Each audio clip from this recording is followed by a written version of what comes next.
नमस्कार, मेट्रो संगम में आपका स्वागत है। मैं हूं अंकित वर्मा।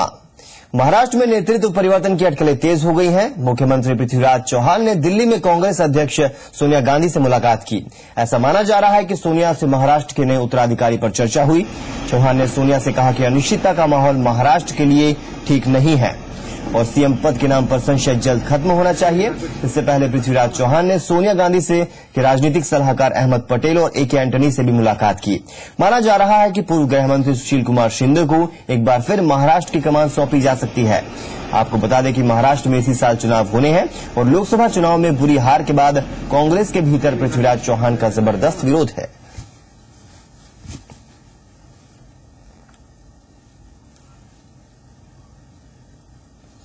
और महाराष्ट्र में नेतृत्व परिवर्तन की अटकलों का बाजार गर्म है और माना जा रहा है कि जल्द ही यहां के सीएम पृथ्वीराज चौहान को हटाकर सूबे की कमान सुशील कुमार शिंदे को दी जा सकती है। लेकिन सवाल उठ रहे हैं कि चुनाव के महज कुछ महीने पहले किया जा रहा यह परिवर्तन कोई खास सियासी कामयाबी दिला पाएगा, वो भी तब जब ऐसे राजनीतिक प्रयोगों का इतिहास निराशाजनक रहा है। महाराष्ट्र में पृथ्वीराज चौहान की कुर्सी पर मंडराते खतरे के बीच सवाल ये उठने लगे हैं कि आखिरी वक्त में नेतृत्व परिवर्तन से क्या हासिल होगा। महाराष्ट्र में हालिया लोकसभा चुनाव में शर्मनाक प्रदर्शन करने वाली कांग्रेस क्या वाकई इस परिवर्तन के जरिए कुछ चमत्कार करने की स्थिति में पहुंच पाएगी, वो भी तब जब अतीत के उदाहरण ऐसे प्रयोगों को फेल बताते हैं। पहला उदाहरण, सबसे बड़ा उदाहरण उत्तराखंड है, जहां लोकसभा चुनाव से ठीक पहले विजय बहुगुणा को हटाकर हरीश रावत को सूबे की कमान दी गई, लेकिन नतीजा ये हुआ कि उत्तराखंड में कांग्रेस का खाता भी नहीं खुला। दूसरा उदाहरण, पिछले साल कर्नाटक में बीजेपी ने विधानसभा चुनाव से ठीक पहले जगदीश शेट्टार को हटाकर सदानंद गौड़ा को मुख्यमंत्री बनाया, लेकिन इसके बाद भी बीजेपी अपना किला नहीं बचा पाई और विधानसभा चुनाव में करारी शिकस्त मिली। तीसरा उदाहरण, महाराष्ट्र में शिवसेना बीजेपी की सरकार के वक्त चुनाव से पहले मनोहर जोशी को हटाकर नारायण राणे को सीएम बनाया गया, लेकिन बीजेपी शिवसेना गठबंधन चुनाव हार गया। चौथा उदाहरण, बीजेपी ने दिल्ली में साहिब सिंह वर्मा को हटाकर सुषमा स्वराज को मुख्यमंत्री बनाया था, लेकिन दिल्ली में बीजेपी ऐसी हारी कि अब तक सत्ता से दूर है। हालांकि कांग्रेस के लिए इस तरह के परिवर्तन का अनुभव थोड़ा अलग तरह का है।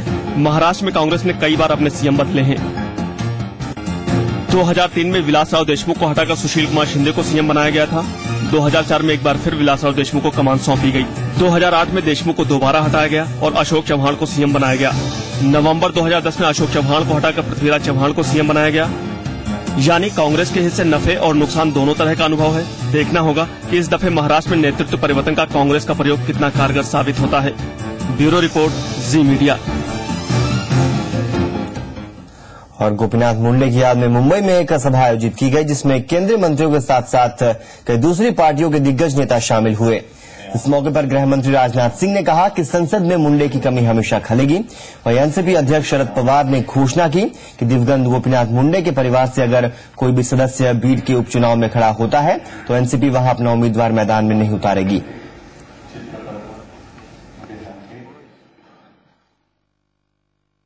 गोपीनाथ जी के आकस्मिक निधन के परिणाम स्वरूप जो रिक्ति हुई है, उसकी योग्य पिता की योग्य पुत्री पंकजा निश्चित रूप से उसकी भरपाई करेगी। संसद में भारतीय जनता पार्टी दल के उपनेता रहते हुए, चूंकि हमारे बगल में ही वो बैठते थे, जो फ्रंट रो थी,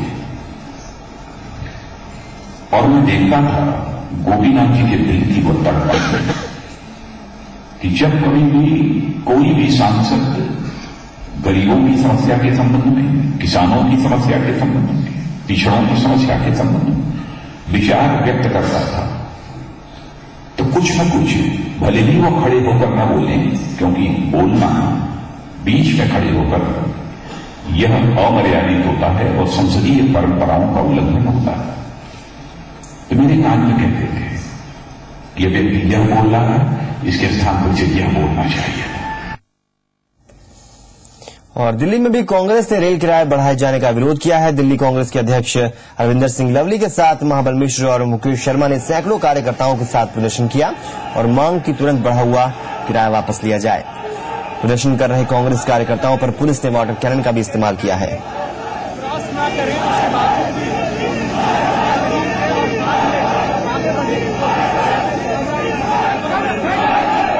दो तस्वीरें आपकी टेलीविजन स्क्रीन पर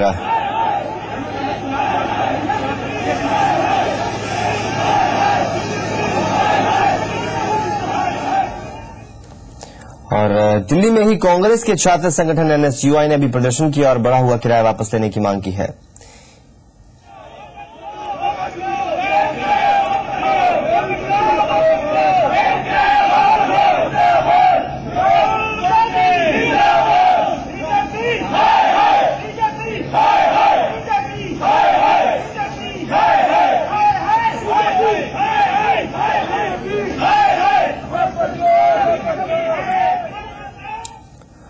और रेल किराए में बढ़ोतरी के बाद एनडीए सरकार बैकफुट पर है। सरकार की ओर से अब किराया बढ़ाने पर सफाई दी जा रही है।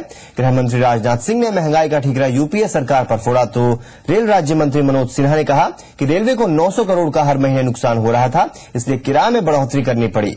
उधर सूचना एवं प्रसारण मंत्री प्रकाश जावड़ेकर ने सफाई देते हुए कहा कि अच्छी सेवा, सुरक्षा और व्यवस्था के लिए किराया बढ़ना जरूरी था। जब तक इसके लिए कोई हम नई पॉलिसी न बनाए, पॉलिसी महीने 10 दिन में 15-20 दिन में नहीं बनती। एक पुराना ठर्रा चला रहा है, वर्षों से जो चला रहा है, उसके कारण ये सब संकट पैदा हुआ। रेल किराए में कुछ बढ़ोतरी हुई, मैं उसे स्पष्ट करना चाहता हूं कि ये बढ़ोतरी सरकार ने नहीं की है। जब अंतरिम बजट पिछली सरकार ने पेश किया था तो 10% किराए भाड़े में और 5% माल भाड़े में वृद्धि का प्रस्ताव उन्होंने लोकसभा के पटल पर रखा था। वर्ष में 2 बार रेलवे उस आधार पर अपने किराए में संशोधन करती है। जिस तरह से सारी व्यवस्था एक चरमरा गई है तो उसको सुचारू रूप से करने के लिए और लोगों को अधिक सुविधाएं और सुरक्षा देने के लिए कुछ कदम उठाने की जरूरत है। निश्चित रूप से यह जनता के हित की दिशा में उठाया एक कदम है। पूरे देश में फल सब्जी के दाम आसमान छू रहे हैं। नासिक की सबसे बड़ी प्याज मंडी का हाल तो और बुरा है। यहां प्याज के दाम 100 रुपए किलो तक पहुंच सकते हैं क्योंकि इस बार पैदावार में भारी कमी आई है। तो वहीं पंजाब के संगरूर में किसानों को अपने फल सब्जी के उचित दाम नहीं मिल रहे हैं। इस वजह से वो नाराज हैं और उन्हें सड़कों पर और मवेशियों को खिला रहे हैं।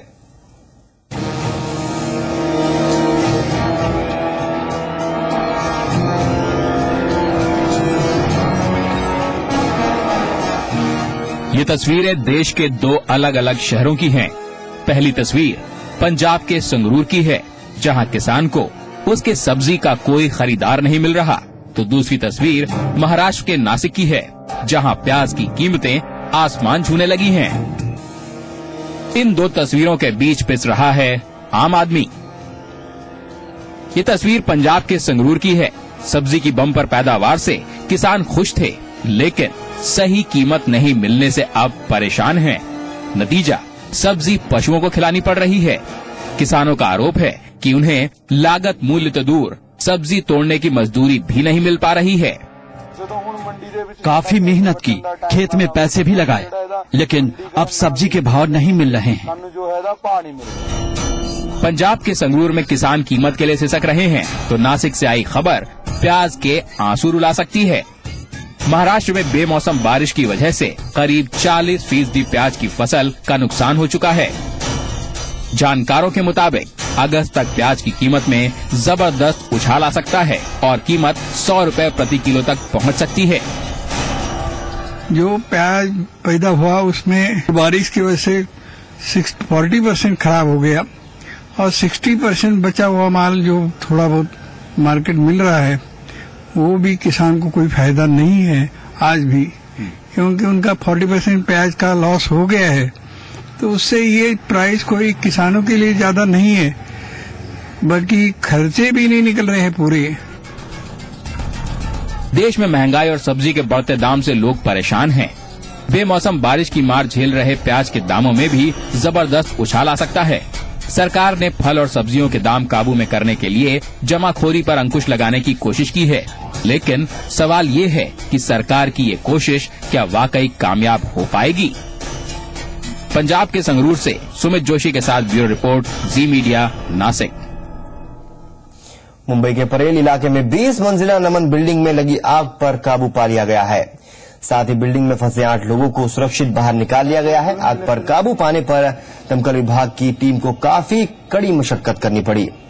तब कहीं जाकर आग पर काबू पाया जा सका। आपको बता दें, आग बिल्डिंग की 15वीं मंजिल पर लगी थी। इस हादसे में किसी के हताहत होने की खबर नहीं है। आग लगने की वजह बिल्डिंग की दूसरी मंजिल पर चल रहे वेल्डिंग के काम को बताया जा रहा है, जिसके चलते पहले आग लगी और फिर धीरे धीरे धुएं ने पूरी इमारत को अपनी चपेट में ले लिया।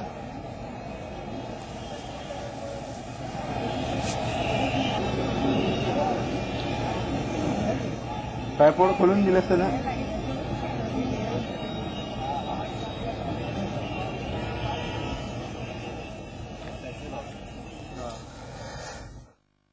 प्राइमरी इंफॉर्मेशन ऐसी कि कुछ वहाँ पे इसका काम चल रहा था, वेल्डिंग का।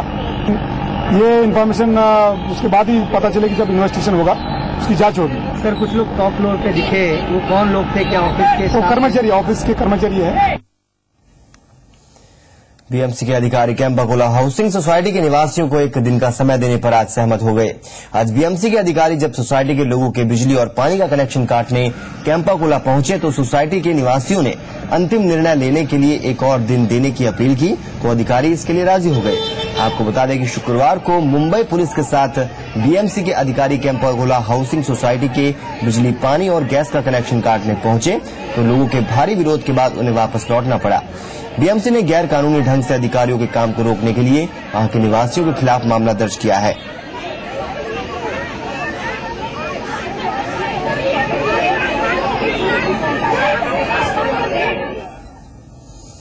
बीएमसी के पूर्व डिप्टी कमिश्नर जीआर खैरनार के मुताबिक अगर सरकार चाहे तो अभी भी अवैध फ्लैट्स को तोड़ने से बचाया जा सकता है। मैं तोड़ने के पक्ष में नहीं हूं, लेकिन मुझे तो लगता है कि यहाँ पैसे का बहुत बड़ा गड़बड़ है, क्योंकि हमारी व्यवस्था इतनी भ्रष्ट हो चुकी है कि कानून का अभी दुरुपयोग हो रहा है। देखिए, सुप्रीम कोर्ट के जो आदेश थे, शुरू में जो आदेश थे वो बहुत ही कड़क थे। मैंने वो देखा था कि राज्य शासन को इंटरफेयर करने के लिए या महापालिका अधिकारी को इसमें बाधा डालने के लिए मना किया था। लेकिन बाद में सुमोटो सुप्रीम कोर्ट ने जब ये केस वापस लिया, उनकी सुनवाई हुई, तब कानून से अगर कोई रास्ता निकलता है तो निकालने के लिए कहा गया है और कानूनन रास्ते हैं। अगर यदि महानगर पालिका आयुक्त और या मुख्यमंत्री चाहते हैं तो मैं उनको कानून, उनके सभी अधिकारियों को कन्विंस करा दूंगा कि कानूनन के तहत ये कानूनी बन सकता है। कैंपाकोला में दाऊद के गैंग के लोग या गुंडे बदमाश नहीं रहते, ये सामान्य लोग हैं जिन्होंने बिल्डर से मकान खरीदे हैं, अपनी मेहनत की कमाई का पैसा उसमें डाला है और कानून से ये कानूनी बनाया जा सकता है। ये सब होने के बावजूद भी महापालिका अधिकारी इतने जल्दबाजी क्यों कर रहे हैं, मेरी समझ में नहीं आती है। बोधगया के महाबोधि मंदिर ब्लास्ट मामले में आतंकी हैदर अली और नजीबुल्ला ने बड़ा खुलासा किया है। आतंकियों का प्लान पूरे महाबोधि मंदिर को उड़ाने का था, लेकिन श्रद्धालुओं की भीड़ के चलते गर्भगृह में बम प्लांट करने में कामयाबी नहीं मिल सकी थी। महाबोधि मंदिर में जगह की पहचान के दौरान दोनों आतंकियों ने एनआईए के सामने बड़ा खुलासा किया है।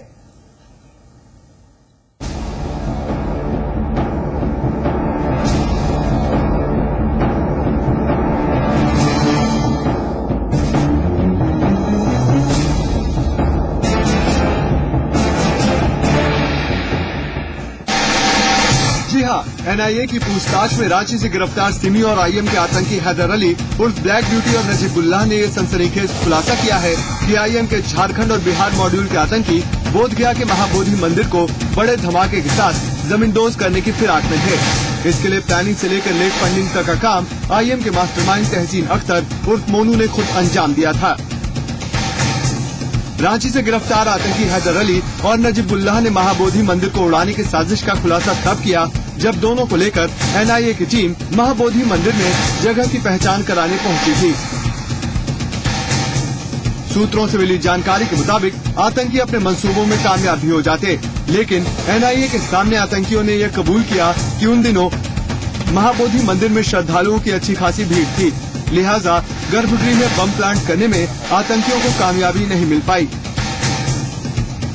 जिसके बाद उन्होंने प्लान बी पर काम करते हुए मंदिर परिसर के बाकी जगहों पर बम प्लांट किया और धमाके की वारदात को अंजाम दिया। तारीख 7 जुलाई 2013। यही वो खौफनाक दिन था जब अंतर्राष्ट्रीय स्तर पर ख्याति प्राप्त बोधगया स्थित महाबोधि मंदिर में 9 सीरियल धमाके हुए थे, जिनमें 4 धमाके महाबोधि मंदिर के पास हुए थे, जबकि 3 धमाके करमापा मठ में। एक धमाका भगवान बुद्ध की 80 फुट ऊंची मूर्ति के बेहद करीब हुआ था और एक धमाका बाईपास के पास बस स्टैंड पर हुआ था। ये सभी धमाके सुबह 5:30 से 5:58 के बीच हुए थे। दहशतगर्दी की इस नापाक हरकत से महाबोधि मंदिर में 2 बौद्ध भिक्षु गंभीर रूप से जख्मी हो गए थे। इस आतंकी वारदात ने सूबे की सरकार समेत पूरे देश को हिलाकर रख दिया था। एनआईए अभी इस आतंकी वारदात की तह तक पहुंच पाता, आईएम के आतंकियों ने पटना धमाकों की साजिश को अंजाम तक पहुंचा दिया। एनआईए के ताज़ा खुलासे पर गौर करें तो इस दौरान आतंकियों ने लोकसभा चुनाव के दौरान दहशत फैलाने की फिराक में दिल्ली और मुंबई को भी निशाना बनाने की प्लानिंग रची थी, लेकिन सुरक्षा एजेंसियों की चौकसी ने उनके इरादों पर पानी फेर दिया। पटना धमाकों के बाद एनआईए और देश की तमाम सुरक्षा एजेंसियों ने एक एक कर कई सिमी और आईएम के आतंकियों पर शिकंजा कसा। इसी दौरान रांची से हैदर अली की गिरफ्तारी ने महाबोधि और पटना धमाकों की तफ्तीश को और पुख्ता कर दिया।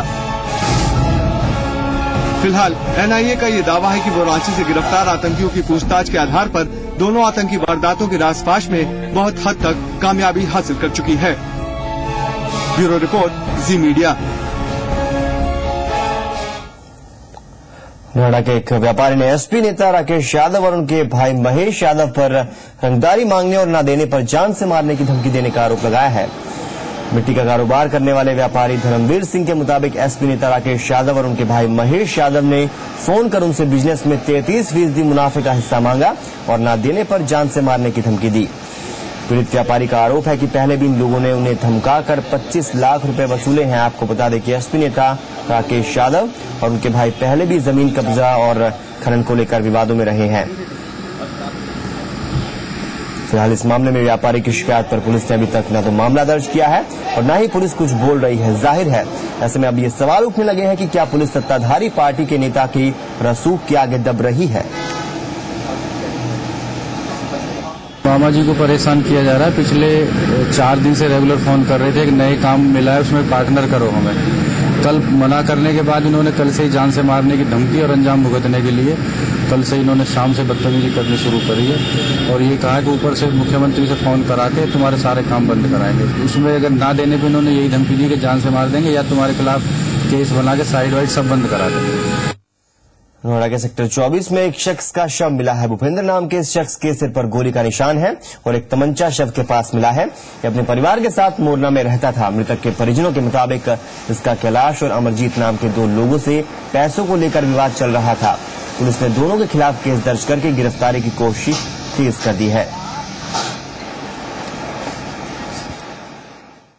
प्रथम दृष्टया ये मामला हत्या का प्रतीत हुआ और चूंकि वहां से सुसाइड नोट भी प्राप्त हुआ, किंतु इनके परिजनों का आरोप इसकी हत्या की गई है। फिलहाल अभी परिजनों की तहरीर पर 302 का मामला दर्ज कर दिया गया है और प्रयास को पोस्टमार्टम।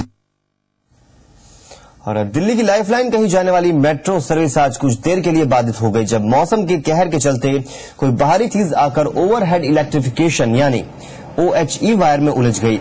घटना राजौरी गार्डन मेट्रो स्टेशन पर हुई जब तेज आंधी तूफान के चलते तकरीबन 3:45 बजे OHE वायर में कोई बाहरी चीज आकर उलझ गई।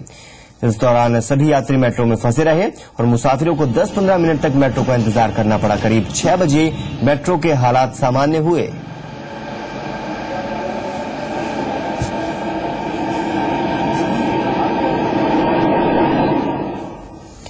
राजधानी दिल्ली के लोगों को गर्मी से राहत मिलती नहीं दिख रही है। आज के तापमान की बात करें तो दिल्ली और NCR के इलाके में लोगों को आज गर्म हवाओं और उमस का सामना करना पड़ा। आज अधिकतम तापमान 41.7 रहा और न्यूनतम तापमान 32.7 रहा। वहीं बात की जाए पालम की तो यहां अधिकतम तापमान 43.5 डिग्री दर्ज किया गया। हालांकि कल के मुकाबले आज के तापमान में थोड़ी गिरावट जरूर दर्ज की गई, लेकिन फिर भी गर्मी से राहत नहीं मिली।